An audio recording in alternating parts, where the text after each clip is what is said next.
ಮಧ್ಯಾಹ್ನ 3 ಗಂಟೆ ಸುಮಾರಿಗೆ ತಿಮರೋಡಿಯನ್ನ ಬಂಧಿಸಿದ ಪೊಲೀಸರು ಬರೋಬ್ಬರಿ 1.5 ಗಂಟೆಗಳ ವಿಚಾರಣೆ ನಡೆಸಿದ್ರು. ಡಿಎಲ್ ಸಂತೋಷ್ ವಿರುದ್ಧ ಹರಿಹಾಯ್ದಿದ್ದರ ಬಗ್ಗೆ 16 ಪ್ರಶ್ನೆ ಕೇಳಿ ಮಾಹಿತಿ ಕಲೆ ಹಾಕಿದ್ದಾರೆ. ಸಂಜೆ 4:20 ಸುಮಾರಿಗೆ ತಿಮರೋಡಿ ವಿಚಾರಣೆ ಮುಗಿಸಿದ ಪೊಲೀಸರು ಕೆಎಸ್ಆರ್ಪಿ ವಾಹನದಲ್ಲಿ ಬ್ರಹ್ಮಾವರ ತಾಲೂಕು ಆಸ್ಪತ್ರೆಗೆ ಕರೆದೊಯ್ದು ಆರೋಗ್ಯ ತಪಾಸಣೆ ನಡೆಸಿದ್ರು. ನಂತರ ಕೋರ್ಟ್ಗೂ ಹಾಜರುಪಡಿಸಿದ್ರು.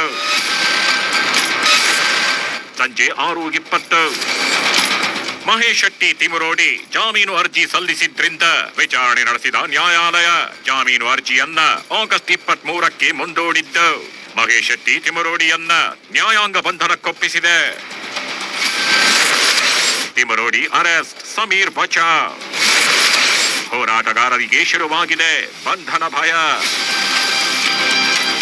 ಆ ಕಡೆ ಮಹೇಶ್ ಶೆಟ್ಟಿ ತಿಮರೋಡಿ ಅಂತರಾಗ್ತಿದ್ದಂತೆ ಈ ಕಡೆ ಯೂಟ್ಯೂಬರ್ ಎಂಡಿ ಸಮೀರ್ ಹಿಂದೆ ಬೆಳ್ತಂಗಡಿ ಪೊಲೀಸರು ಬಿದ್ದಿದ್ರು. ದೂತ ಎಂಬ ಯೂಟ್ಯೂಬ್ ಚಾನೆಲ್ ನಲ್ಲಿ ಅಪಪ್ರಚಾರ ಮಾಡ್ತಿದ್ದಾರೆ ಅಂತ ಬೆಳಗ್ಗೆಯಿಂದ 3 ಬಾರಿ ಸಮೀರ್ ಮನೆಗೆ ಬಂದು ಜಾಲಾಡಿದ್ರು. ಆದ್ರೆ ಮೊಬೈಲ್ ಮನೆಯಲ್ಲಿ ಇಟ್ಟು ಹೋಗಿದ್ದ ಸಮೀರ್ ಕಳೆದೊಂದು ವಾರದಿಂದ ತಮ್ಮ ಚಿಕ್ಕಮ್ಮನ ಮಗನ ಮೊಬೈಲ್ ಬಳಸ್ತಿದ್ದ. ಹೀಗಾಗಿ ಸಮೀರ್ ಎಲ್ಲಿ ಹೋದ ಅನ್ನೋದರ ಸಣ್ಣ ಸುಳಿವು ಇರ್ಲಿಲ್ಲ.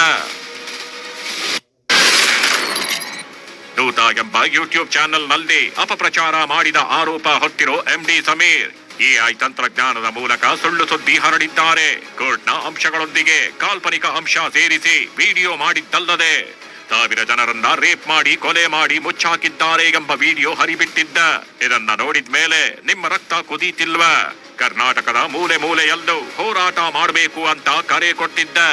ಅಷ್ಟೇ ಅಲ್ಲ, ಅನ್ಯಾಯದ ವಿರುದ್ಧ ಪ್ರತಿಯೊಬ್ಬರು ಧ್ವನಿ ಎತ್ತಬೇಕು ಅಂತ ಪ್ರಚೋದನಾತ್ಮಕ ಹೇಳಿಕೆ ನೀಡಿದ ಆರೋಪದ ಜೊತೆಗೆ ತುಂಬಿ ಮಾಡುವ ಉದ್ದೇಶದಿಂದ ಸಾರ್ವಜನಿಕರನ್ನ ಉದ್ರೇಕಗೊಳಿಸಲು ಯತ್ನಿಸುತ್ತಿದ್ದಾನೆ. ಸಮೀರ್ ವಿರುದ್ಧ 3-4 ಕೇಸುಗಳು ದಾಖಲಾಗ್ತಿದ್ದಂತೆ ಯಾವುದೇ ಕ್ಷಣದಲ್ಲೂ ಅರೆಸ್ಟ್ ಆಗ್ಬೋದು ಅನ್ನೋ ಸುದ್ದಿ ಹಬ್ಬಿತ್ತು. ಆದರೆ ಪೊಲೀಸ್ ನಡೆಯ ಬಗ್ಗೆ ಮೊದಲೇ ಅರಿತಿದ್ದ ಸಮೀರ್ ನಿರೀಕ್ಷಣಾ ಜಾಮೀನಿಗಾಗಿ ಕೋರ್ಟ್ ಮೆಟ್ಟಿಲೇರಿದ್ದ. ವಿಚಾರಣೆ ನಡೆಸಿದ ಮಂಗಳೂರು ಜಿಲ್ಲಾ ಕೋರ್ಟ್ 7 ಸೂಚನೆಗಳನ್ನ ನೀಡಿ ಷರತ್ತುಬದ್ಧ ಜಾಮೀನು ಮಂಜೂರು ಮಾಡಿದೆ.